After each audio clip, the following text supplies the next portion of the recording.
로마서 19번째 로마에 가고 싶다. 로마서 1장 11절에서 15절까지의 말씀 함께 봉독하시죠. 내가 너희 보기를 심히 원하는 것은 무슨 신령한 은사를 너희에게 나눠주어 너희를 견고케 하려 함이니 이는 곧 내가 너희 가운데서 너희와 나의 믿음을 인하여 피차 안위함을 얻으려 함이라. 형제들아, 내가 여러 번 너희에게 가고자 한 것을 너희가 모르기를 원치 아니하노니 이는 너희 중에서도 다른 이방인 중에서와 같이 열매를 맺게 하려 함이로되 지금까지 길이 막혔도다. 헬라인이나 야만인이나 지혜 있는 자나 어리석은 자에게 다 내가 빚진 자라. 그러므로 나는 할 수 있는 대로 로마에 있는 너희에게도 복음 전하기를 원하노라. 아멘. 이번 한국 집회 기간 동안에 무려 3교회에서 집회를 가졌습니다. 기대하지 않았는데 의외로 반응이 아주 좋았어요. 그리고 짬짬이 서울 강북 모임, 강남 모임, 전북 모임, 경남 모임 등의 여러 서머나 인터넷 가족 모임에 참석을 해서 질문도 받고 토론도 하고 했습니다. 그분들의 그 진지한 눈망울이 아직도 눈에 선합니다. 그리고 멀리 일본에서, 뉴질랜드에서 일부러 휴가를 내서 집회에 참석을 해주신 여러분들과 이야기를 나누기도 했어요. 역시 시간 가는 줄 모르는 즐거운 시간이었습니다. 복음만을 나누는데.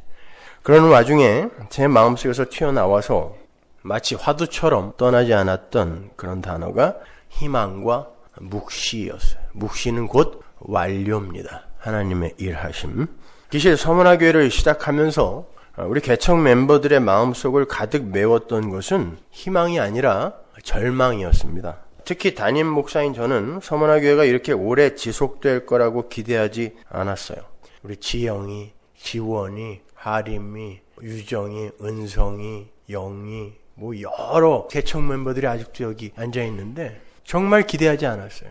기복주의와 성공주의, 그리고 신비주의와 실용주의, 인본주의와 이기주의로 떡칠이 되어버린 왜곡된 기독교의 현실 속에서 과연 누가 이러한 자기 부인과 십자가와 고난의 설교를 이해할 수 있으며 과연 누가 그 말씀 안에서 평안과 기쁨을 느낄 수 있을까? 그런 종류의 절망이었습니다. 그건 작금의 기독교는 총체적인 왜곡과 타락의 총화인 절망 덩어리라는 그런 처절한 현실 인식이었어요. 그런데 그러한 현실 인식 속에서 그들의 왜곡과 변질에 분노하면서도 여전히 그러한 모습을 오염, 마쿠울라의 형태로 갖고 있는 우리 자신의 모습을 보면서 더 절망스러웠어요. 그런 모습이 우리 안에도 있더라는 것입니다. 그때 든 생각, 이래서 인간들에게는 예수가 필요하다. 저는 하나님께서 우리 서문화교회에게 맡긴 사명이 신비주의와 기복주의에 물든 가짜 기독교에 엿이나 먹이고 조용히 그들에 의해 맞아 죽는 것이라고 생각해 왔어요. 처음부터. 그래서 이 사람 저 사람 눈치 보지 않고 여기까지 한 길만을 고집하면서 달려올 수 있었던 거예요. 적어도 이제 이 LA 지역에서는 노골적으로 기복 사상만을 이야기하는 목사는 이제 없어졌습니다. 그죠? 몇몇 꼴통들만 빼고.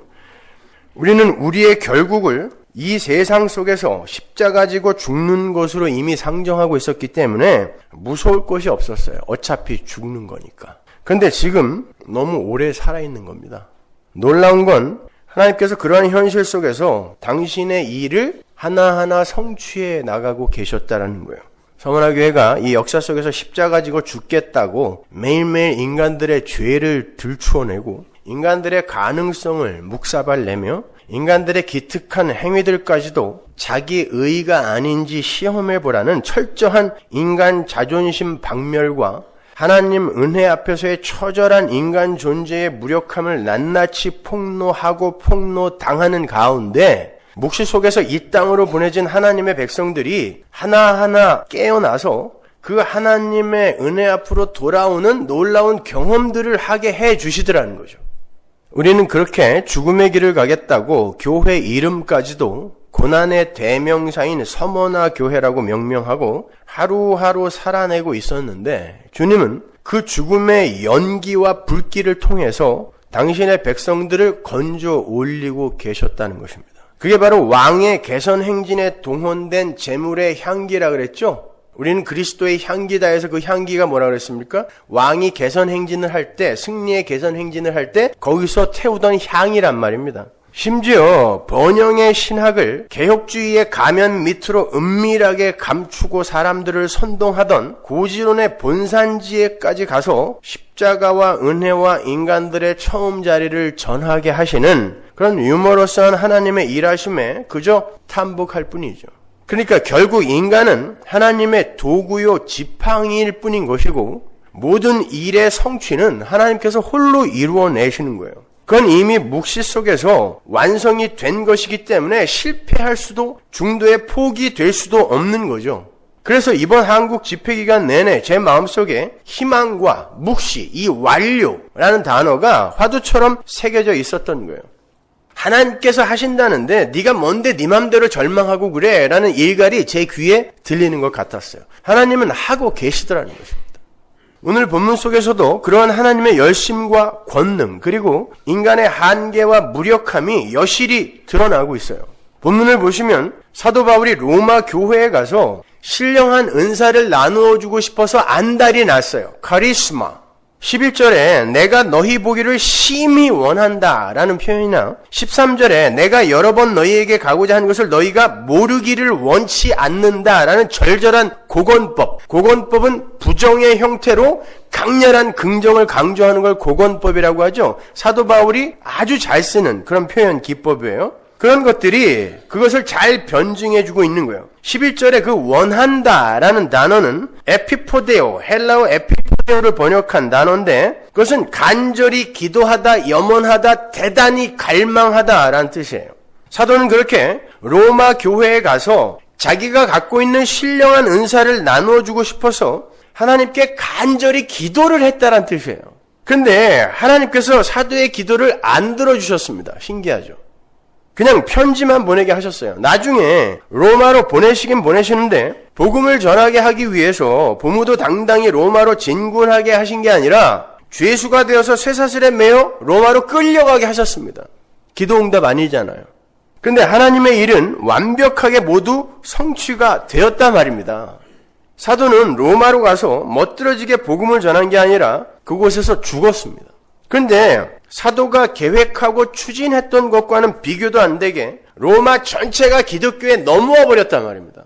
그러한 역사적 사건들은 하나님의 권능과 인간의 한계를 극명하게 대조시켜서 설명을 해주는 거예요. 니들이 하는 거 아니다라는 것입니다. 그런 면에서 우리는 기도 응답에 관한 우리의 편견을 깨버릴 필요가 있어요. 바울의 서신서들을 보면 사도 바울은 참 기도 응답과는 거리가 먼 사람임을 알 수 있어요. 병 좀 고쳐달라고 사단의 가시, 얼마나 아팠으면 스콜롭스, 그 스콜롭스는 가시 정도가 아니라 그랬습니다. 전쟁 용어라고 그랬죠. 전쟁 포로들을 여기에서 여기로 쇠꼬챙이로 푹 뚫어서 자기 아군의 진지로 끌고 다녔던 그걸 이야기하는 거예요. 스콜롭스. 얼마나 아팠으면 그거 좀 고쳐달라 그랬는데 하나님이 안 고쳐줬다니까요. 기도응답 안 해줬어요. 그런가 하면 오늘 본문에서 뿐만 아니라 다른 곳에서도 바울이 열심히 기도하면서 가려고 했던 길을 수시로 막으셨던 것을 볼 수 있어요. 사도행전 16장 6절 보세요. 성령이 아시아에서 말씀을 전하지 못하게 하시거늘 부르기아와 갈라디아 땅으로 다녀가 무시아 페르로 비두니아로 가고자 애쓰되 예수의 영이 허락지 아니하시는지라. 보세요. 사도 바울은 어떤 계획과 뜻을 가지고 계속 어떤 일을 하려고 하는데 성령이 막으신다니까요. 오히려 기도 응답을 해주는 게 아니라 막아요. 로마서 15장 22절 보세요. 그러므로 또한 내가 너희에게 가려 하던 것이 여러 번 막혔더니 이제는 이 지방에 일할 곳이 없고 또 여러 해 전부터 언제든지 서바나로 갈 때에 너희에게 가려는 원이 있었으니 이는 지나가는 길에 너희를 보고 먼저 너희와 교제하여 약간 만족을 받은 후에 너희의 그리로 보내줌을 바랍니다. 보세요. 심지어 아시아에서의 전도 사역이 더 이상 할 일이 없을 만큼 진행이 되었어요. 근데도 하나님께서 바울의 기도에 응답을 안 하시더라는 것입니다. 이제 여기서 할 일이 없으니까 가게 해달라는데 막아버리더라니까요. 데살로니가 전서 2장 18절 보세요. 그러므로 나 바울은 한 번, 두 번 너희에게 가고자 하였으나 사단이 우리를 막았도다. 보신 것처럼 하나님은 바울의 기도에 잘 응답하지 않으셨어요. 그냥 하나님의 뜻대로 하나님의 계획대로 당신의 일을 성취해 가세요. 그렇게 하나님은 당신의 계획을 인간의 기도에 의해서 바꾸시거나 변개하지 않으십니다. 보좌를 흔드는 기도 그런 거 없습니다. 사도도 흔들지 못한 보좌를 누가 흔들겠다는 거예요? 사기당하지 마세요. 그렇다면 하나님은 왜 우리에게 기도를 하게 하시는가? 성도의 기도는 자신의 이루고자 하는 일을 이루거나 되고자 하는 것을 성취하는 것을 1차적 목적으로 하는 것이 아니라 하나님의 영광 앞에 항복하는 것의 첫 번째 목적이 있어요. 그게 역사와 인생의 목적이기도 하고요. 성도는 그렇게 만사가 내 기도대로 이루어지지 않고 하나님의 뜻대로 이루어지는 것을 보면서 하나님의 위대하심과 그분의 신실하심을 인정하게 되는 거고, 곧 그게 선이며 그것이 곧 참이라는 것을 자각하는 자기 부인의 과정을 통과하는 거예요. 옛날 우리 자랄 때 한번 생각해 보세요. 우리가 원하는 걸 우리 부모가 다 들어줬다면 여러분들 만신창이 됐을 겁니다. 근데 부모가 알아서 막을 거 막고 들어줄 거 들어주면서 이만큼 자란 거잖아요. 하나님도 똑같단 말입니다. 우리가 원하는 걸 보좌를 우리가 막 흔든다고 해서 야 어지러워 그만해 이렇게 해서 들어주는 분이면 그게 무슨 하나님입니까? 육신의 부모도 안 그러는데 어떻게 하나님이 그러겠냐고요. 그건 기독교가 아니라 무당 잡교인 거예요. 그런 면에서 성도의 기도는 너무 응답이 잘 되면 안 돼요. 여전히 육적 자아를 소유하고 있는 인간에게서 나오는 계획과 뜻이 뭐 그렇게 대단히 건전한 게 있겠습니까? 그럼에도 불구하고 기도 응답이 척척 되는 건 뭔가 수상한 거예요. 사도들은 기도 응답을 제대로 못 받았다는 것을 절대로 잊으시면 안 됩니다. 이제 사도가 그토록 열심히 로마에 가려고 했던 이유가 무엇인지 한번 보세요. 본문 11절을 보시면 사도는 로마 교회에 신령한 은사를 나누어 주어서 그들을 견고케 하려고 했다 그래요. 그게 사도가 로마에 가려고 했던 첫 번째 이유입니다. 도대체 그 신령한 은사라는 것이 무엇이기에 그것으로 로마 교회가 견고케 될 수 있는가? 예언, 방언, 신유은사 이런 걸까요? 그 밑에 나와요. 15절 보세요. 그러므로 나는 할 수 있는 대로 로마에 있는 너희에게도 뭘? 복음 전하기를 원하노라. 이게 신령한 은사입니다. 그렇다면 로마 교회에 복음이 없었다는 말인가요? 아니잖아요. 우리 8절에서 확인했잖아요. 이미 그들의 믿음이 온 세상에 전파되고 있었단 말입니다. 그런데 무슨 복음을 전한다는 거예요? 11절을 보시면 그 첫 번째 이유가 나오는데 그것이 견고케 하기 위함이에요. 그 단어는 공고히 세우다, 굳건하게 다지다, 강하게 하다라는 뜻이에요. 그러니까 믿음은 공고히 다지고 굳건하게 할 필요성이 있다라는 거죠. 사도는 이제 막 생긴 로마 교회를 공고히 세우고 굳건하게 다질 필요가 있다라고 생각했던 거예요. 왜 그런 작업이 필요했는가? 로마 교회는 사도들에 의해서 세워진 교회가 아니에요. 로마 교회는 오순절 성령 강림 때 회심을 한 로마 거주인들이 로마로 돌아가 세운 교회예요. 사도행전 2장에 보면 로마 사람들이 거기 있었죠. 혹자들은 그도저도 아닌 무역업자들에 의해서 복음이 전해지고 그곳에 교회가 생겼다고도 합니다. 로만 카톨릭은 그들이 초대 교황으로 떠받들고 있는 베드로를 추켜 세우기 위해서 로마 교회의 설립자가 베드로라고 은근히 주장을 하지만 로마 교회의 태동기에 베드로는 로마에 있지 않았어요. 속지 마세요. 왜냐면 로만 캐톨릭이기 때문에 로마 교회는 베드로가 지어야 그들의 교리가 일관성 있게 유지가 될 거 아닙니까? 아니란 말이에요. 따라서 로마 교회는 사도들이 아닌 일반 신자들에 의해서 자발적으로 생겨난 교회가 맞아요. 근데 만일 로마 교회를 세운 사람들이 유대인들이었다면 갈라디아 교회처럼 율법주의나 유대주의가 많이 섞였을 거고 이방인들에 의해서 교회가 세워졌다면 교리적인 부분이 아주 미약했을 거란 말이죠. 사도들이 세운 게 아니니까. 그래서 사도 바울이 교리적으로 연약하고 불순물이 섞여 있을지도 모르는 로마 교회의 말씀을 더욱 깊이 가르쳐서, 그래서 내가 복음 갖고 가겠다라는 거예요. 더 깊이 가르쳐서 그들의 믿음을 견고케 해주고 싶어서 로마 교회로 그토록 가고 싶어 했던 거예요. 로마서 15장으로 가면 사도 바울의 그런 마음이 더욱더 잘 나타나 있어요. 15장 19절 보세요. 이 일로 인하여 내가 예루살렘으로부터 두루 행하여 일루리곤까지 그리스도의 복음을 편만하게 전하였노라. 또 내가 그리스도의 이름을 부르는 곳에는 복음을 전하지 않기로 힘썼노니 이는 남의 터 위에 건축하지 아니하려 함이라. 보다시피 사도는 복음이 올바로 견고하게 전해진 곳에는 가지 않았어요. 다른 사도들이 가서 세운 교회에는 사도 바울이 또다시 안 갔다는 거예요. 그가 복음을 들고 가서 설교해야 할 곳이 너무 많았기 때문에 사도들이 가서 견고하게 복음을 전한 곳에는 안 갔단 말이에요. 근데 로마 교회는 굳이 이렇게 여러 번 가려고 애썼다라는 것이 무엇을 이야기하냐면 그들이 갖고 있던 교리가 연약했다라는 거예요. 그래서 여러분은 말씀을 열심히 배워야 되는 거예요. 한번 구원받으면 끝, 이게 아니라니까요. 엉뚱한 데 가서 앉아있으면 안 돼요. 맨날 지 얘기나 하고 지 간증이나 하는 데 가서 앉아있으면 성경을 이야기하지 않는 곳에 가서 앉아있으면 여러분이 잘할 수가 없어요. 견고케 될 수가 없단 말입니다. 그래서 쓰여진 게 바로 이 로마서란 말이에요. 그러니까 로마서가 얼마나 중요하겠어요. 교리를 확고하게 하기 위해서 쓴 편지가 이 편지니까. 로마서 15장 14절을 보세요. 내 형제들아 너희가 스스로 선함이 가득하고 모든 지식이 차서 능히 서로 권하는 자임을 나도 확신하노라. 나 알아. 이미 너희들이 예수 믿는다는 거 알아. 그러나 내가 너희로 다시 생각나게 하려고, 보세요. 이게 아주 중요한 단어예요.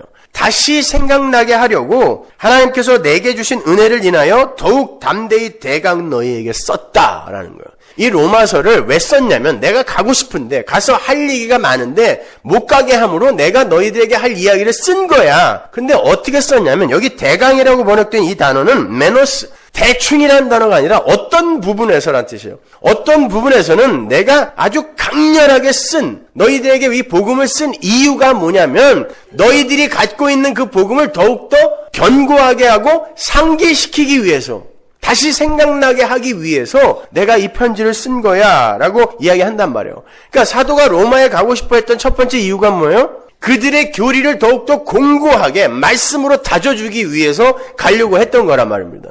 우린 여기에서 하나님의 말씀의 지속적인 학습과 공급의 수유의 중요성을 알 수 있는 거예요.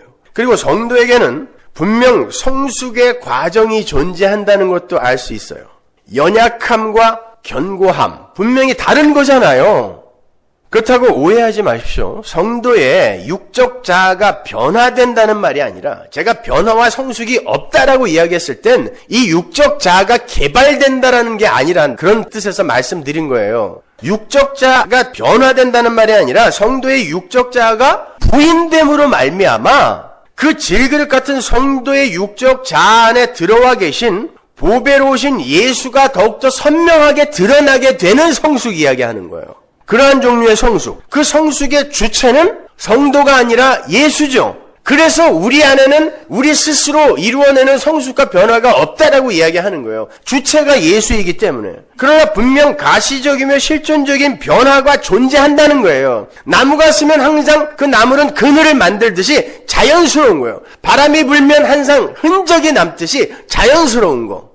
그 말은 묵시 속의 구원은 이미 창세전에 완료가 되어 있는 상태지만 이 역사 속에서의 구원은, 가시적으로 보여지는 구원은 과거, 현재, 미래의 시제를 갖고 있다는 뜻이에요.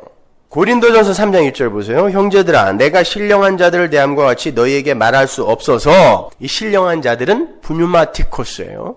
육신에 속한 자, 곧 그리스도 안에서 어린아이들을 대함과 같이 하노라. 내가 너희를 저주로 먹이고 밥으로 아니하였노니 이는 너희가 감당치 못하였음이거니와 지금도 못하리라. 사도가 고린도 교회에게 편지를 쓰면서 그들을 그리스도 예수 안에서의 젖먹이 어린아이라고 표현하잖아요. 젖먹이 어린아이. 반면에 밥 먹는 어른이 있다는 뜻이잖아요. 보세요. 분명히 변화가 있어요. 에베소서에도 동일한 의미가 나와요. 에베소서 4장 14절. 이는 우리가 이제부터 어린아이가 되지 아니하여 사람의 괴술과 간사한 유혹에 빠져 모든 교훈의 풍조에 밀려 요동치 않게 하려 함이라. 오직 사랑 안에서 참된 것을 하여 범사에 그에게까지 자랄지라. 그는 머리니 곧 그리스도라. 여기에서 어린아이라고 번역이 된 네피오스는 당시에 미성숙한 그리스도인들을 지칭하던 단어예요. 성도는 어떤 지점을 향해 방향성과 지향성을 지닌 다이내믹, 역동적인 존재라는 뜻이에요. 분명히 변화가 있다고요. 뭐 술이나 끊고 담배나 끊고 이런 거 이야기하는 게 아니라 자기 부인의 지향성, 방향성, 그걸 갖고 있단 말입니다. 아, 나는 아니구나. 난 그렇게 잘난 인간 아니구나. 꽤 괜찮은 인간인 줄 알았는데 아니구나를 아는, 그리로 밀려 내려간다는 거. 그게 지향성, 방향성이라는 것입니다. 그래서 교회 안에는 잘난 이들이 점점 사라져야 되는 거예요. 육적 자아의 측면에서 성도를 관찰할 때 성도라는 인간은 죽는 날까지 죄만 쏟아놓고 가는 것처럼 보이지만 그 안에 사시는 성령의 열심의 관점으로 성도를 관찰하면 분명 하나님의 일하심이 그 안에 나타난다는 것입니다. 하나님의 일하심이. 그런데 그러한 변화는 성화주의자들의 주장처럼 인간들의 열심에 의해 격발이 되어 나오는 게 아니라 하나님의 말씀에 의해 무장이 해제되고 육적 자아가 부인되어지는 가운데 하나님의 주도 하에 나타난단 말이에요. 빌립보서 2장 13절 보십시오. 너희 안에서 행하시는 이는 누구? 하나님이시니. 그러니까 우리의 모든 행함은 누구의 행함? 하나님. 그런데 자기의 기쁘신 뜻을 위하여 너희로 소원을 두고 행하게 하신다. 1차적으로 우리 안에서 행하시는 분은 하나님인데 그게 밖으로 표출되어 나올 때는 하나님의 기쁘신 뜻을 위하여 살아가는 그런 열정을 가지는 모습으로 표출되어 나오더라는 것입니다. 그러면 우리 안에서 무슨 대단한 착한 일들이 많이 나온다라는 이런 뜻일까요? 그것이? 아니에요. 하나님의 기쁘신 뜻이 뭐죠? 성도가 죄에서 벗어나는 거 아니에요. 근데 죄가 뭐냔 말이에요. 부도덕하고 비윤리적인 더러운 일을 하는 것, 그게 죄입니까? 그것뿐만이 아니라 죄라는 건 인간이 주체가 되어서, 내가 주체가 되어서 하나님을 객체로 밀어내고 대상으로 밀어내고 내 인생의 주인이 내가 되고 싶어 하는 거. 그게 하나님 자리를 찬탈한 인간의 모습 아닙니까? 아담 군상들. 그게 죄잖아요. 거기에서 빠져나오는 걸 하나님이 기쁘신 뜻이라고 이야기하는 거예요. 뭐 대단하게 더러운 거, 지저분한 거 많이 안 하는 게 아니라 그건 자연스럽게 되겠지만 아주 요원해요. 멀다 말입니다. 오히려 그런 일들 속에서 허우적대면서 야 나는 어떻게 이 상황에서 이렇게 오래 신앙생활을 했는데 여전히 이런 집착과 중독에서도 벗어나지 못하지? 야 나를 믿고 살아서는 큰일 나겠구나라는 요게 진짜 성숙이란 말입니다. 이게 진짜 하나님의 기쁘신 뜻이라니까요.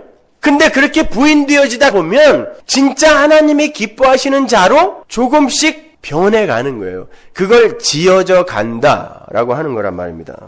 그렇게 인간이 죄에서 벗어난다라는 건 자신이 주체의 자리에서 내려와서 피조물의 자리로 제대로 안착하는 거예요. 근데 그 피조물이 창조주의 보좌를 흔들어요? 생각을 좀 하세요. 제발. 여전히 내가 주인이라 그런 거란 말입니다. 이 시대 교회의 주인은 인간이라니까요. 하나님이 아니라. 이게 무슨 기독교입니까? 그런데 그 자리에서, 피조물의 자리에서 하나님의 이끄심에 자신을 맡기게 되는 걸 구원이라 그래요. 내가 이제는 너희 머리에 띠띠우고 네가 원치 않은 방향으로 내가 끌고 갈 거야 라고 말씀하신 예수의 그 말씀을 구원이라고 한다니까요. 성경이. 그러니까 구원받은 자는 자기의 뜻대로 일이 제대로 그렇게 되어지면 안 된단 말입니다. 따라서 성도가 하나님의 기쁘신 뜻을 위해서 소원을 두고 행한다는 건 착한 일을 많이 한다는 뜻이 아니라 자신의 주체성과 자아 실현의 야망을 버리는 쪽으로 밀려 내려간다는 뜻이에요. 그게 하나님의 기쁘신 뜻대로 행하는 거예요. 그게 선이에요. 그게 죄에서 벗어난 하나님의 기쁘신 뜻을 염원하는 삶입니다. 그걸 다른 말로 믿음의 삶이라 그래요. 믿음이라는 것은 삶의 주체가 나에게서 대상에게로 옮겨지는 거죠. 그렇잖아요. 나에 대한 신뢰가 무너지고 타자의 도움이 절실한 그런 자신의 실존을 올바로 자각하게 된 그 상태에서 다른 타자에게 나라는 존재를 맡기는 걸 믿음이라고 하잖아요. 내가 나를 믿는데 왜 다른 일을 믿어요? 그러니까 믿음이라는 단어의 전제는 철저한 자기 부인이란 말입니다. 그것이 하나님이 기뻐하시는 행위, 진짜 성화란 말이에요. 그것이. 우리가 이제는 거의 외우는 예수님의 말씀을 다시 한번 확인하고 가겠습니다. 요한복음 6장 27절부터 29절.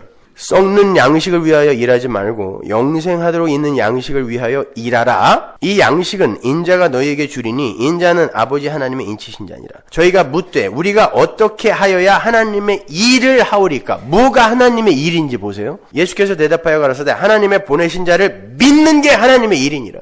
착한 일 많이 하는 게 성도의 일이 아니라 예수를 믿는 게 하나님의 일이란 말입니다. 내 안에서는 착한 일이 요만큼도 나올 수가 없는 거군요. 이걸 오히려 먼저 자각하고 내 안에서 착한 일을, 선한 일을 시작하시고 완료하시는 예수를 의지하고 믿는 거. 그래야 내 욕심대로 내가 안 살게 될 거 아닙니까? 그때 진짜 선이, 착한 일이 나온단 말입니다. 예수를 믿는다는 건 나라는 존재와 그 존재에게서 나오는 모든 행위에 대한 불신과 부정이 전제된 거예요. 그렇게 하나님은 당신네 백성들에게 믿음을 주시는 순간 그들의 모든 행위들을 차압해 버리세요. 이제는 우리의 행위는 없는 거예요. 왜? 십자가에서 죽었다며요. 죽은 자가 무슨 행위를 합니까? 근데 그들이 한 행위를 하나님이 신경이나 쓰겠어요? 아니에요. 그냥 부끄러운 거 덮어버리는 게 하나님의 구원이라니까요. 이 시점에서 그럼 이제 막 살아도 되겠네? 천만의 말씀. 성도는 그런 생각 못해요. 성령이 그 안에 계시기 때문에.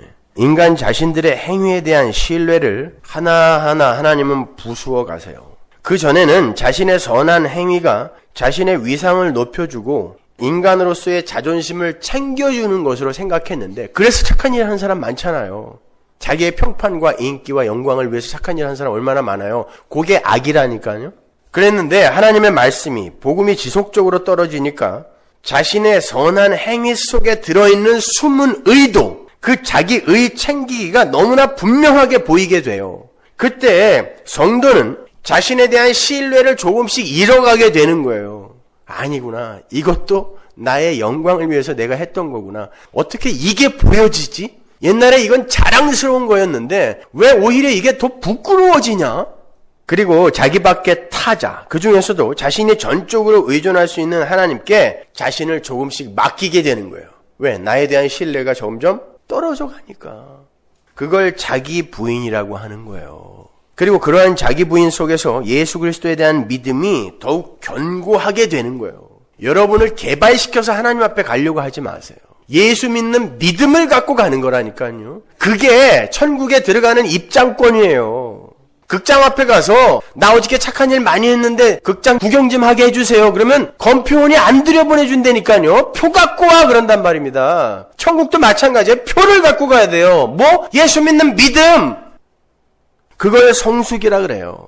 예수를 얼마나 많이 신뢰하느냐. 그 말은 그만큼 나에 대한 신뢰가 떨어졌다는 뜻이잖아요. 그러한 성숙의 결과로는 세상과 역사를 바라보는 안목의 변화와 가치관의 변화 등이 나타나게 돼요. 세상을 다르게 본단 말이에요. 물론 거기에서 격발이 되는 행동 양식의 변화도 나타나죠. 그게 신령한 복음에 의해 견고케 되는 거예요. 복음 금방 받았을 때 얼마나 기고만장해요. 사람들이 전부 신학교 가야 될 것 같잖아. 에? 여기도 한 3분의 1은 다 신학교 다니죠 지금. 막 기고만장이에요. 근데 바울이 복음 갖고 가서 그걸 자근자근 밟아주는 거예요. 너 아니야. 그걸 견고케 한다 그래요. 들고 뛰면서 전부 신학교 보내는 게 견고케 하는 게 아니라 너 아니라니까. 이게 견고케 하는 거란 말입니다. 사도 바울이 에베소를 떠나면서 에베소 교회 장로들에게 부탁하신 말씀을 보면 하나님의 복음만이 성도를 견고케 하는 유일한 도구임이 명확하게 나와요. 사도행전 20장 29절 보세요. 내가 떠난 후에 흉악한 이리가 너희에게 들어와서 그 양떼를 아끼지 아니하며 또한 너희 중에서도 제자들을 끌어 자기를 쫓게 하려고 어그러진 말을 하는 사람들이 일어날 줄을 내가 아노니. 보세요. 사도 바울이 세운 교회인데, 그리고 수년간을 가르친 교회인데도 사도 바울이 알았어요. 너희들 금방 넘어갈 거야. 금방 넘어갈 거야. 제 마음이에요. 안타까운 마음. 아무리 여러분이 잘 배우고 많이 안다고 해도 금방 넘어갑니다. 뭐라고 이야기하는지 보세요. 그러므로 너희가 일깨어 내가 3년이나 밤낮 쉬지 않고 눈물로 각 사람을 훈계하던 것을 내가 전해준 그 말씀을 기억하라. 기억하라. 지금 내가 너희를 주와 및 그 은혜의 말씀에게 부탁하노니에요. 말씀이 살아있는 것처럼 이야기하잖아요. 말씀에게 부탁하노니 그 말씀이 너희를 능히 든든히 세우사 견고케 한다는 거예요. 거룩해 하심을 입은 모든 자 가운데서 기업이 있게 하시리라. 뭐가? 말씀이. 다른 거 필요 없어요. 무슨 프로그램들, 뭐 제자훈련 과정, 말씀 가르쳐주는 제자훈련 오케이. 교회에서 써먹으려고 종 만드는 제자훈련 그거 다 필요 없어요. 말씀을 가르쳐야 돼요. 말씀만이 그들을 든든히 세울 수 있다라고 이야기하잖아요. 에베소 교회에게 직접 보낸 편지에도 나타납니다. 에베소 3장 17절. 믿음으로 말미암아 그리스도께서 너희 마음에 계시게 하옵시고 너희가 사랑 가운데서 뿌리가 박히고 터가 굳어져서 점점 굳어져야 된다는 거예요. 능히 모든 성도와 함께 지식에 넘치는 그리스도의 사랑을 알아 그리스도의 사랑이 뭐? 복음. 그 넓이와 길이와 높이와 깊이가 어떠함을 깨달아. 점점 알아야 된다는 거죠. 깨달아. 하나님의 모든 충만하신 것으로 너에게 충만하게 하시기를 구하노라. 그리스도의 십자가의 사랑, 즉 복음을 알게 되면 그게 창세전 언약이잖아요. 복음을 알게 되면 그 사랑의 넓이와 길이와 높이와 깊이의 어떠함을 깨닫게 되어서 점점 이렇게 깊은 거야? 이렇게 긴 거야? 알아서 뿌리가 박히고 터가 굳어지게 된다는 거예요. 뭘 알아야? 그리스도의 사랑을 알아야, 은혜를 알아야, 말씀을 공부해야 이게 바로 견고케 됨이에요. 저는 가끔 우리 청년들의 블로그나 홈피에서 그들의 글을 읽습니다. 그들의 글 속에서 성숙과 변화의 진위가 무엇인지를 분명히 볼 수 있어요. 7년 전 교회가 시작된 무렵 그들이 쓴 글과 요즘 그들의 글을 비교해보면 하늘과 땅 차이예요. 글 속에는 반드시 그 당시 필자의 세계관과 가치관과 인생관이 담기게 돼요. 7년 전에 우리 청년들의 글 속에는 세상에 대한 치기 어린 낙관과 야망과 꿈과 비전이 듬뿍 담겨 있었어요. 근데 요즘의 글들을 읽어보면 올바른 자아인식, 그러니까 올바른 자신의 처음 자리 인식과 죽은 흙의 모습, 인간의 무력함과 무능함, 그렇게 집착하던 세상 것들에 대한 포기와 절연, 교묘하게 은폐시켜두었던 자아의 폭로. 옛날엔 그런 거 없었어요. 어떻게 해서든지 자기를 위장하고 감추어서 내가 잘난 인간이라는 걸 드러내려고 했는데 요즘은 안 그렇더라는 거예요. 어떻게 하면 자신을 근사하게 포장을 할까에 글에 초점이 있던 아이들이 지금은 거기에서 자유롭게 해방이 되어 있더라는 것입니다. 이걸 성숙이라 그래요. 이걸 견고케 됨이라고 하는 거예요.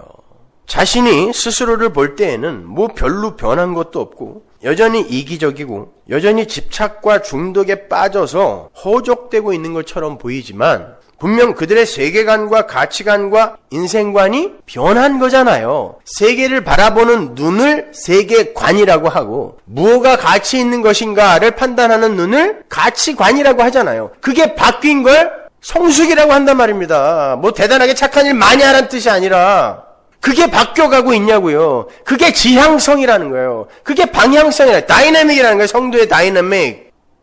점점 더 예수의 은혜만을 의지하는 자로 바뀌어 가야 돼요. 분명 그러한 성도 안에서의 변화와 성숙은 하나님의 주도하에 이루어져요. 그러나 나타난단 말입니다. 그렇게. 어떻게 성령을 받은 자가 그렇지 못한 자와 동일한 세계관과 가치관과 인생관을 가질 수 있어요? 그건 말이 안 되잖아요. 내 안에 들어와 계신 살아계신 성령님을 무시하는 거잖아요. 그거는요. 그렇게 안 된단 말입니다. 어린 아이 때는 몰라도 지속적인 말씀의 수유에 의해서 반드시 변화가 일어나요. 행위의 변화가 크게 일어나지는 않을지라도 세계관과 가치관과 인생관의 변화가 방향성을 가지고 지향성을 가지고 일어나게 되어 있단 말이에요. 그게 살아서 운동력이 있는 골수와 관절을 쪼개버리는 능력이 있는 말씀의 파워인 거예요. 하나님의 말씀이 실제로 골수와 관절을 쪼개서 인간의 실체를 낱낱이 해부하여 폭로해버리세요. 거기에서 예수 그리스도의 은혜와 사랑만이 오롯하게 드러나게 되는 거고 철저하게 부인된 자아 안에서 예수의 은혜만을 의지하고 서는 것이 바로 견고케 됨인 거예요. 그게 약할 때 강함 되시네 라는 바울 신학의 백미의 진의인 것입니다. 나는 점점 약한 자로 쇠하여지고 예수만 흥해지는 삶, 이걸 믿음의 삶이라고 한단 말입니다. 근데 우리는 우리의 흥함을 위해 예수를 사용해 먹으려고 하고 앉아 있어요. 사도가 지금 그 일을 위해서 복음을 들고 로마 교회로 가겠다고 하는 거예요. 니네 다 죽었어, 이런 뜻이에요. 기고만장하지 마, 니네 다 죽었어. 그게 견고케 하기 위해 가겠다라는 사도 바울의 의도였단 말이에요. 어제 우리 이주원이가 결혼을 했어요. 그래서 제가 주례사 때 문득 생각나서 이런 말을 했습니다. 복음을 전하는 바울이 자기를 중매쟁이라고 이야기를 하더라. 중매쟁이는 신랑에게 신부를 소개하는 거잖아요. 그리고 신부에게 신랑을 소개하는 거고. 근데 신랑은 우리를 알아요. 그래서 중매쟁이는 신부들에게, 교회에게 신랑을 소개하는 거예요. 그죠? 중매쟁이 잘못 쓰면은 뺨이 석대예요. 그런데 그 중매쟁이가 소개하는 신랑의 면모를 한번 보세요. 학력, 무학, 외모, 연한 숨 같고 싫어 버림받은, 사람들이 얼굴을 돌렸어요. 너무 못생겨서. 재산, 전셋집은커녕 머리 둘 곳도 없어. 아버지? 누군지도 몰라요. 사생자예요. 직업, 옛날엔 목수노릇 좀 하더니 지금은 실업자야. 이런 남편을 누가 중매쟁이가 소개한다고 생각해 보세요. 뺨세대가 아니라 걔는 죽어요. 너 나 무시하는 거야? 이렇게.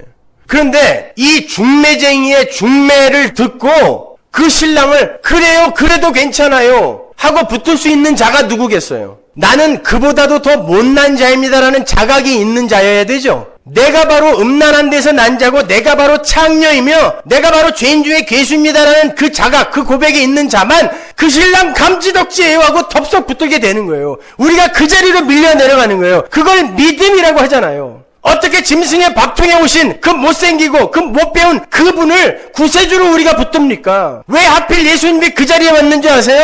이 짐승만도 못한 놈들아, 이 죽은 흙들아, 나를 먹어라! 그래서 인간의 밥상으로 안 오고 짐승의 먹이통으로 오신 것입니다. 그건 제가 하는 이야기가 아니라 잠언에 나와 있는 말씀이잖아요. 인생의 목적이 뭐예요? 니들이 짐승이라는 걸 알게 하기 위해서다. 하나님이 말씀하지 않았습니까? 우리가 그 자리로 밀려 내려가는 거예요. 그게 견고케 되는 거예요. 맞네요. 하나님의 은혜 떠나면 저는 죽은 흙이네요. 견고케 됨? 죽음입니다. 육적 자아의 죽음. 예수를 믿고 여러분 뭐가 대단하게 잘난 사람이 되는 게 아니라니까요. 이 시대 교회가 그걸 놓치고 있는 거예요. 여전히 인본주의에 빠져서 인간의 대단함을 복음으로 증명하려고 그래요. 사도가 그렇게 간절한 염원을 어떻게 하나님께 구하고 있는지 한번 보세요. 로마서 1장 10절. 어떠하든지 이제 하나님의 뜻 안에서 너희에게로 나아갈 좋은 길 얻기를 구하노라. 하나님의 뜻 안에서. 이렇게 사도는 자신의 뜻과 염원을 항상 하나님의 뜻 안에서 점검하고 검증해 봤던 사람이에요. 그것이 혹시 자신의 생각과 지혜에서 나온 것이 아닌지 늘 두렵고 떨림으로 확인하고 또 확인했던 거예요. 하나님의 뜻 안에서. 여기서 좋은 길이라고 번역이 된 어구를 직역을 하면 길이 분명히 밝혀지다라는 뜻이에요. 사도는 자신의 염원이 하나님의 뜻 안에서 옳은 것인지를 점검했을 뿐만이 아니라 그것이 하나님이 원하시는 일이라면 분명 확실한 길이 열릴 거라는 걸 믿었어요. 그건 기다렸다는 뜻이에요. 자기 마음대로 경거망동 안 했다는 뜻이에요. 기다렸다는 뜻입니다. 길이 분명해지기를. 그래서 안 간 거예요. 길이 분명히 나타나지 않으니까 안 간 거예요. 왜 못 갔겠어요? 백값이 없어서? 아니에요. 기다린 거예요. 그만큼 하나님께 자기의 모든 것을, 일상을 차압당하고 의존한 거예요. 이게 견고케 된 자의 모습이라니까요.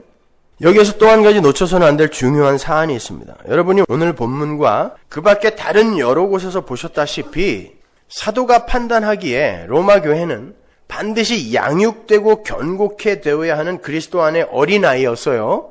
그런데 하나님께서 그들을 견고케 하기 위해서 로마로 가겠다는 사도의 간구를 허락지 않으셨단 말이에요. 막으셨단 말이에요. 그렇다고 로마 교회가 말씀으로 견고케 되는 과정을 겪지 않고 그냥저냥 흘러갔을까요? 그럴 수는 없죠. 교회는 반드시 이 땅에서 구원의 현재 시제를 살아야 되니까, 견고케 되는 과정을 겪어야 되니까. 그 말은 사도가 일을 하지 않는다고 하나님마저도 일을 하지 않는 게 아니다라는 걸 보여준 거예요. 하나님은 하시더라니까요. 편지를 써서 보내기도 하고 다른 종들을 통해서 말씀의 수유를 하시더라는 거예요. 계속해서. 그리고는 그들을 견고케 만들어내시더라는 것입니다. 그렇게 하나님의 관심은 당신의 백성들을 사용하셔서 당신의 일을 성취시키는 데 있는 게 아니라 그 백성 하나하나의 믿음과 구원에 있는 거예요. 그래서 때때로 당신의 종들의 충정까지도 묵살하는 거예요. 그렇게 간절히 기도해서 갔다고 생각해 보세요. 사도 바울이 어떻게 생각했을까요? 나중에. 내가 그렇게 간절히 원해서 니들이 이렇게 된 거야. 안 그랬겠어요? 하나님은 그것까지도 부수시는 것입니다. 그리고는 하나님의 일을 하시는 거예요. 그리고 하나님 나라에 올라가면 뭐라 그럴까요? 네가 그때 기도해서 내가 그렇게 한 거야. 이게 하나님의 마음이라니까요. 데살로니가전서 2장 17절 보세요. 형제들아 우리가 잠시 너희를 떠난 것은 얼굴이요 마음은 아니니 너희 얼굴 보기를 열정으로 더욱 힘썼노라. 그러므로 나 바울은 한 번, 두 번 너희에게 가고자 하였으나 사단이 우리를 막았도다. 하나님은 이렇게 마귀까지도 사용하셔서 인간들의 무력함과 불가능함을 가르치세요. 교훈하세요. 마귀까지도 하나님의 도구라니까요. 마귀는 하나님과 전쟁하는 존재가 아니에요. 마귀는 피조물이란 말입니다. 어떻게 창조주와 피조물이 전쟁을 해요? 창조주라는 단어 자체가 피조물을 언제든지 후 불어서 사라지게 할 수 있는 존재란 말이에요. 그러니까 이솝 이야기 수준으로 성경을 제발 이해하지 마시란 말입니다. 교회만 오면 왜 뇌를 집에다 두고 오세요? 생각을 하라니까. 무슨 말만 하면 무조건 아멘이야. 아니 자기 생업의 현장이나 다른 곳에 가서는 그렇게 잔머리도 잘 부리면서 왜 여기만 오면 머리를 안 쓰려고 그래요? 난 공부를 하세요. 그렇게 속다가 지옥 갑니다. 그놈하고 같이. 성경에서 예수님이 하신 말씀 아니에요. 그거는 제가 하는 말이 아니라. 자, 사도 바울은 그렇게 번번이 자신의 계획과 뜻이 무산되는 경험을 함으로 해서 자신이 뭐 대단한 자격과 조건을 갖추어서 하나님께 쓰임받는 것이 아니라 하나님께서 지팡이로 그냥 써주는 것임을 깨달은 거예요. 우리 사사기에서 배웠잖아요. 지팡이는 뭐 하나님의 하시는 일을 그냥 가리키는 거예요. 하나님이 하셨다? 이렇게. 복음 전하는 게 뭐라 그랬어요? 왕의 식탁에서 대단한 걸 얻어먹은 자가 저기 가면은 밥이 있는데 이렇게 가르쳐 주는 거라 그랬죠? 그게 복음 전하는 거예요. 지가 갖고 가서 나눠주는 게 아니라. 그러한 사도의 경험이 이러한 고백을 하게 했어요. 고린도전서 15장 9절. 나는 사도 중에 지극히 작은 자라. 내가 하나님의 교회를 핍박하였으므로 사도라 칭함을 받기에 감당치 못할 자로라. 그러나 나의 나된 것은 하나님의 은혜로 된 것이니 내게 주신 그의 은혜가 헛되지 아니하여 내가 모든 사도보다 더 많이 수고하였으나 내가 아니요 오직 나와 함께 하신 하나님의 은혜로라. 여러분 이 고백할 수 있냐고요? 뭐 대단하게 개뿔이나 요만한 거 해놓고도 내가 했다라고 우기고 싶은 게 우리 아닙니까? 이 자리로 경고케 되어지는 거라니까요. 이게 말씀에 의해서 가능한 거란 말입니다. 로마서 15장 17절 보세요. 그러므로 내가 그리스도 예수 안에서 하나님의 일에 대하여 자랑하는 것이 있거니와 그리스도께서 이방인들을 순종케 하기 위하여 나로 말미암아 말과 일이며 표적과 기사의 능력이며 성령의 능력으로 역사하신 것 외에는 내가 감히 말하지 아니하노라. 말, 이적, 표적, 가르침 다 누가 했다는 거예요? 성령의 능력으로 하나님이 하셨다는 거예요. 말까지도요. 그래서 자기는 자기의 학식이나 지식 이런 거 하나도 안 썼다 그랬어요. 가말리알의 수제자였다니까요. 근데 그걸 전혀 사용하지 않았다는 거예요. 한번 사용해봤죠. 야 내가 철학, 인문학 니들보다 공부 많이 했어. 그리고 그냥 쫙 풀었더니 어떻게 됐어요? 실패했어요. 그래서 뭐라 그래요? 내가 십자가 이외에는 아무것도 이야기하지 않을 거야. 그 자리로 내려가는 것입니다. 그래서 사도는 자기의 뜻과 계획이 사단에 의해 막히는 것처럼 보일지라도 조급해하지 않거나 하나님을 원망하지 않을 수 있었던 거예요. 왜? 어차피 내가 하는 거 아니니까. 하나님이 하실 거면 사단이 아니라 사단 헤레비가 와도 하나님이 하실 거고 하지 않을 거면 어떻게 해서든지 막을 것이다라는 것을 사도가 알았어요. 내 일 아니라는 걸 알았다니까요. 두 번째로 사도가 로마 교회에 그토록 가고 싶어 했던 이유는 본문 12절에 잘 나타나 있습니다. 12절 보세요. 이는 곧 내가 너희 가운데서 너희와 나의 믿음을 인하여 피차 안위함을 얻으려 함이라. 이 피차에다 동그라미 치셔야 돼요. 이 쉼파라 칼레오라는 단어는 서로 위로하대요. comfort together. 서로. 놀랍지 않아요? 저는 이 단어를 보면서 사도의 외로움과 고단함을 절절하게 느낄 수 있었어요. 이 단어 하나 보고 눈물을 흘릴 수 있는 실력. 눈물이 막 나오더라고요. 피차 이 단어를. 쉼파라 칼레오 이걸 읽는데 사도가 지금 로마 교회만을 위로하기 위해 가겠다는 게 아니라 나도 위로받아야 된다는 거예요. 근데 왜 거기까지 가서 위로를 받아요? 왜? 이유가 나오죠. 디모데후서 1장 15절. 사도가 얼마나 외롭고 고립되어 있었는지 한번 보세요. 아시아에 있는 모든 사람이 나를 버린 이 일을 네가 안 하니 그 중에 부겔로와 허무게네가 있느니라. 아시아에서 그렇게 죽도록 복음을 전했는데 모든 사람이 나를 버렸다. 사도는 자기가 개척한 교회에서 전부 쫓겨났어요. 너 뭐냐고. 왜 예수만 이야기하냐고. 그런데 다른 복음 갖고 온 놈들은 너희들이 그렇게 잘 받아들이니? 이게 갈라디아서 아닙니까?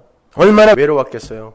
얼마나 외로웠으면 모든 사람이 나를 버렸다라고 이야기하겠습니까? 디모데후서 4장 10절. 데마는 이 세상을 사랑하여 나를 버리고 데살로니가로 갔고 그레스게는 갈라디아로 디도는 달마디아로 갔고 누가만 나와 함께 있느니라. 네가 올 때에 마가를 데리고 오라. 저가 나의 일에 유익하니라. 내가 처음 변명할 때에 나와 함께 한 자가 하나도 없고 다 나를 버렸으나 저에게 허물을 돌리지 않기를 원하노라. 그러면서 뭐라 그래요?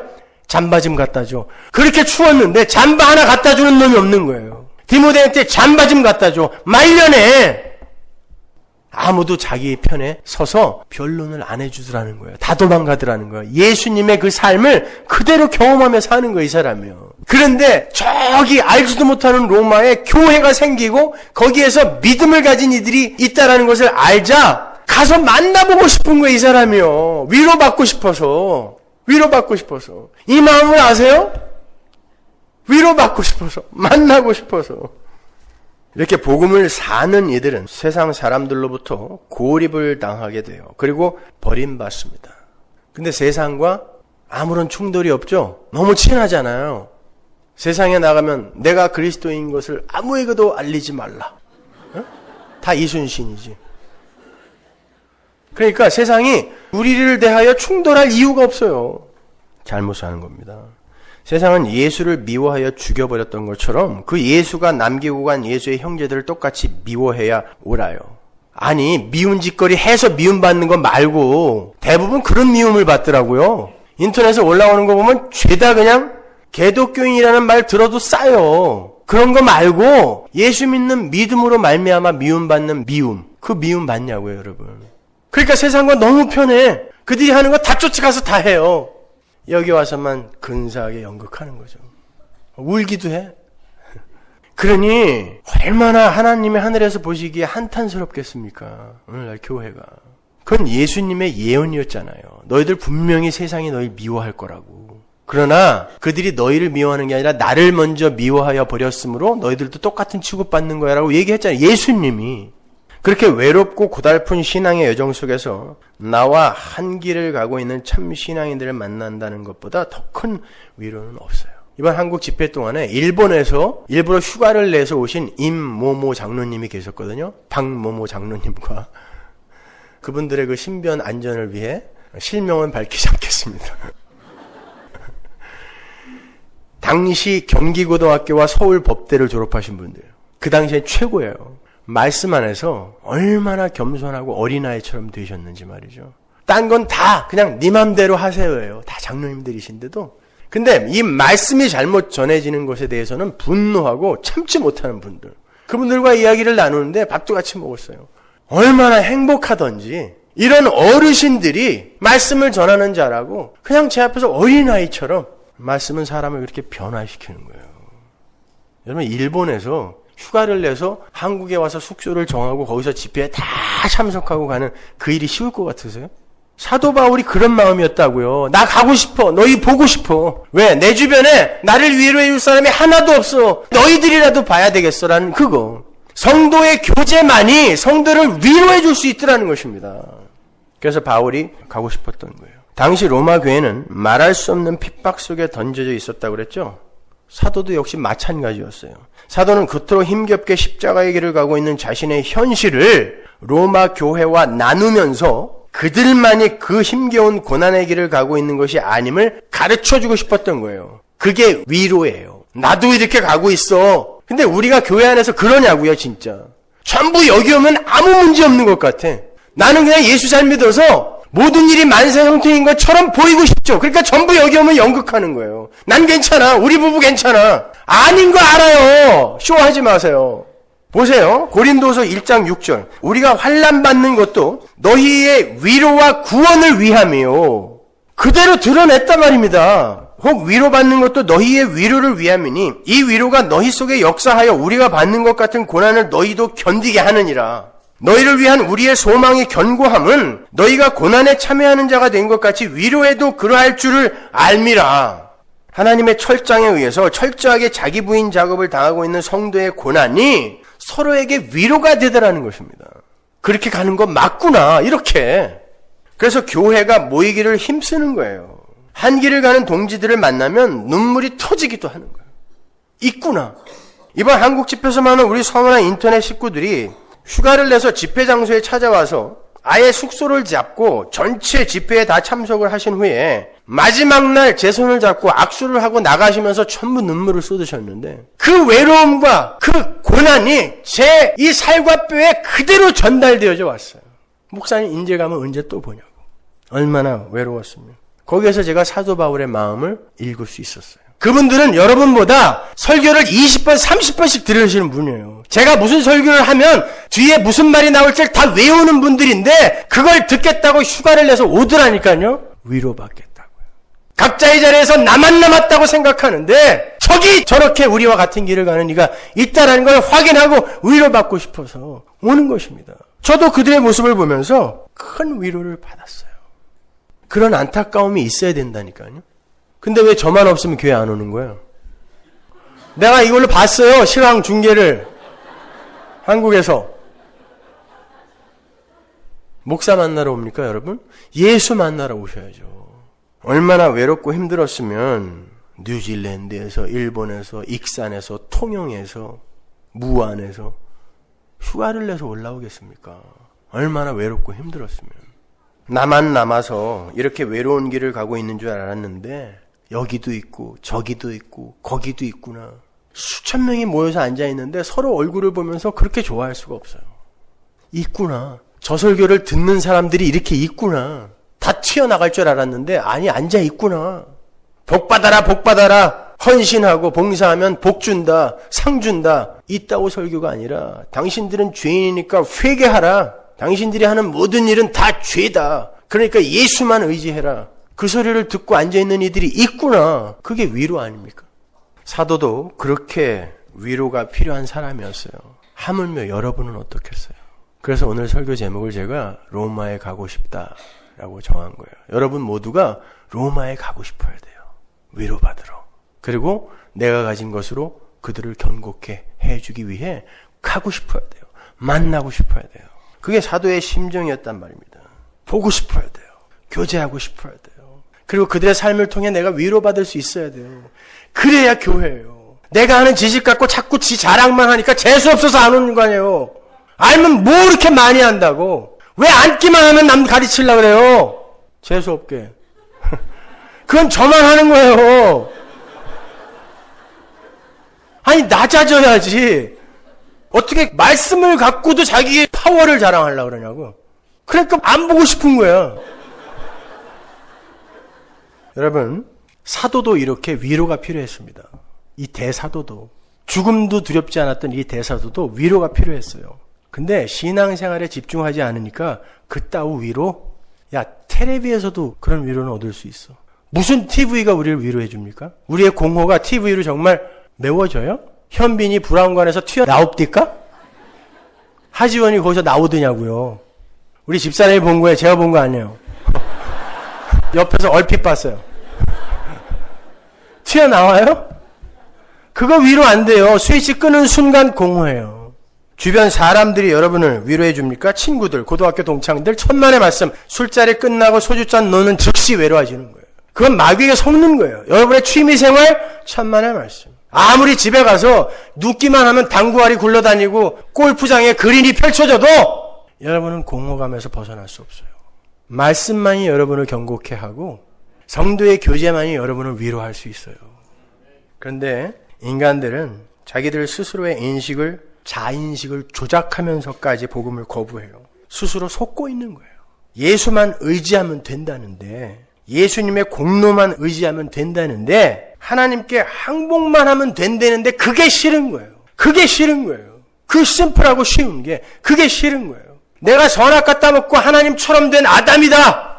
근데 내가 왜 하나님께 또다시 항복해야 돼? 안 하는 거예요. 위대한 인간의 자존심을 지키고 싶은 것입니다. 자, 한국에 가서 짐도 많아 죽겠는데 책을 많이 사갖고 왔어요. 그 책 중에 제가 아주 재미나게 읽은 책이 하나 있는데 그 펜실베니아 대학의 제임스 서펠 교수의 In the Company of Animals라는 책이에요. 파울로의 책도 제가 많이 사왔는데 제가 다음에 설교 시간에 인용해드릴게요. 재미나게. 아주 좋아 죽겠어요. 파울로 콜리오 아세요? 인간의 자인식 조작의 수단을 그가 아주 구체적으로 적어놨는데 그걸 제가 간단하게 요약을 해드리면 그 첫 번째가 절연이에요. detachment. 두 번째가 은폐, concealment. 세 번째가 책임전 거예요. shift of blame. 그리고 네 번째가 왜곡입니다. misrepresentation. 인간들은, 모든 인간은 이 네 가지를 갖고 자인식을 조작해요. 괜찮아, 괜찮아, 괜찮아. 위로를 받는 거예요, 스스로.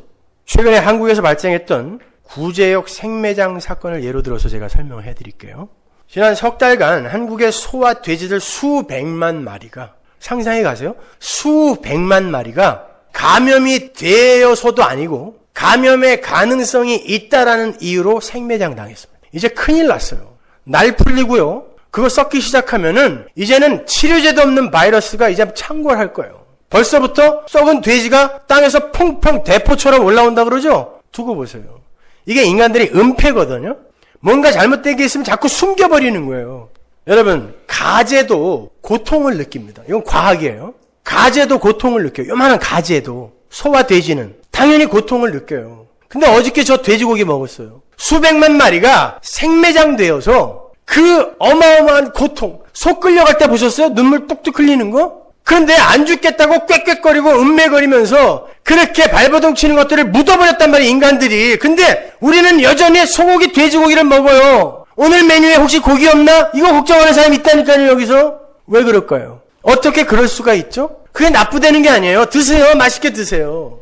저는 지금 인간 자의식 왜곡과 조작의 그 수단을 설명하기 위해 지금 예를 드는 거니까. 인간은 그러한 일들이 생기면 얼른 절연을 해버려. detachment. 인간과 돼지는 다른 거야. 절연을 합니다. 그러니까 그래도 돼. 그리고 돼지는 더럽고 역겨운 동물이라고 왜곡을 해요. misrepresentation. 마치 나치가 수용소에서 유대인들을 씻기지를 않아서 하루에 물 한 컵 줬어요. 반은 먹고 반 씻으라고. 그걸 어떻게 씻어요? 그러니까 지나가기만 하면 냄새가 나는 거예요. 오물통에다 밥을 먹었다니까. 똥오줌 싸고 그거 씻어서 밥 먹었대요. 그러니까 나치들이 보기에 이거 돼지예요, 이거 개예요. 죽여도 되는 거야. 이게 왜곡인 거예요. 돼지가 여러분 얼마나 똑똑한데요. 돼지는 잘 키우면요 컴퓨터 게임도 합니다. 누가 돼지 머리가 나쁘다 그래요? 살만 쪘다 뿐이에요. 돼지는요 자기 무리에 30명을 인식해요. 여러분 이 주에 30명 이름 기억해요? 아니 돼지가 낫잖아요. 돼지가 진흙탕에 굴르는 건 땀샘이 없어서 더워서 그러는 거예요. 더러워서가 아니라. 근데 인간은 왜곡하는 거야. 죽여도 되는, 내가 먹어야 되니까 왜곡하는 것입니다. 그리고는 책임 전가를 하죠. 구제역을 뭐 내가 퍼뜨린 거냐? 이렇게. 그리고 은폐를 시도합니다. 묻어버리는 거예요. 증거물을. 그리고 깨끗하게 포장이 된 돼지의 형태를 전혀 추측할 수조차 없는 깨끗하고 아름다운 돼지고기 상품, 그 포장으로 은폐를 해버리는 거죠. 야, 먹음직하다. 이건 은폐예요. 돼지 시체 쩍쩍 찢어서 갖다 놔보세요. 그거 누가 사 먹어요? 돼지고기 집어먹을 때마다 그 돼지 시체다? 이렇게 얘기해보세요. 그럼 먹겠어요? 마음 편하게? 은폐.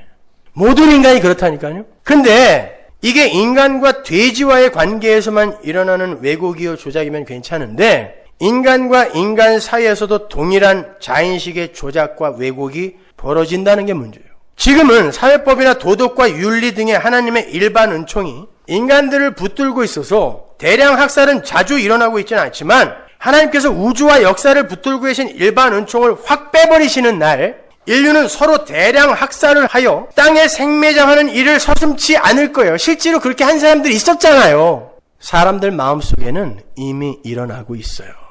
사회법만 없으면 여러분들도 여러 번 묻혔을 거예요. 여러분 주변에 여러분 묻으려고 하는 사람도 있다니까요.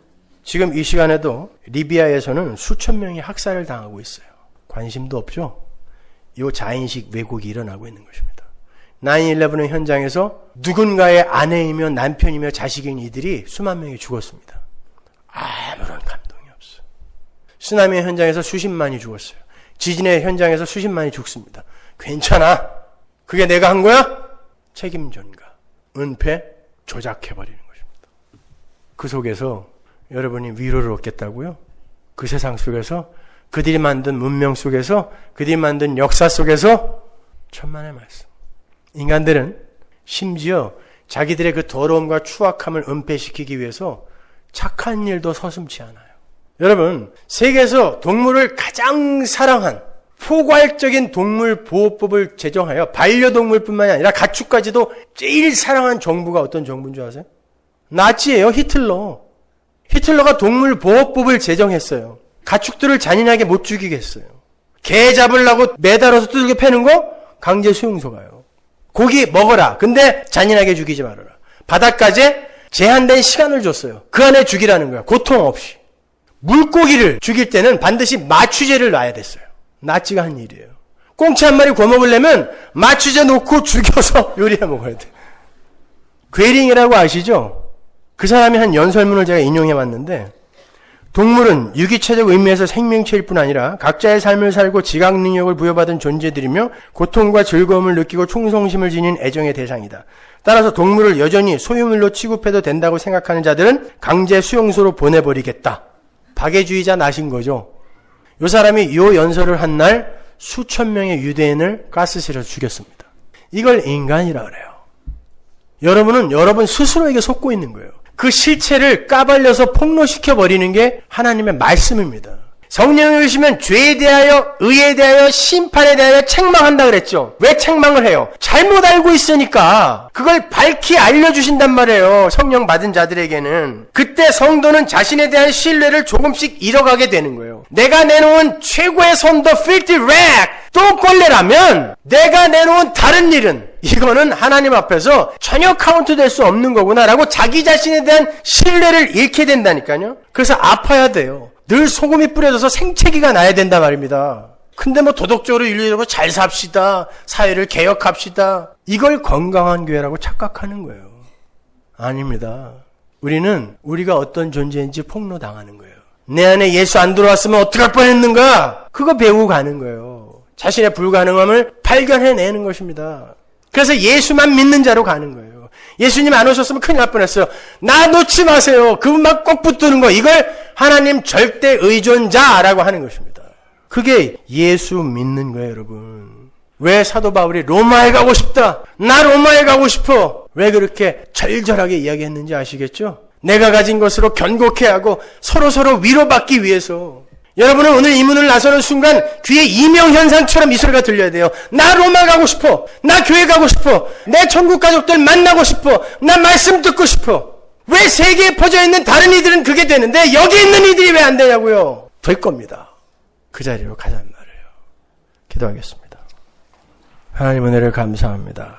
아버지 하나님, 우리가 이 세상에서 무엇을 힘삼아 살겠습니까? 어디에 의존하여 살겠습니까? 말씀만 붙들게 하시고 내 천국 가족, 진짜 가족인 거 받아들이고 그들을 위해 나의 것을 털어내어 줄 수 있는, 기꺼이 나를 비워줄 수 있는 그런 참된 성도의 삶이 우리의 삶 속에서 터져나오게 하여 주옵소서. 로마에 가고 싶다. 로마에 가고 싶다. 교회가 보고 싶고 말씀을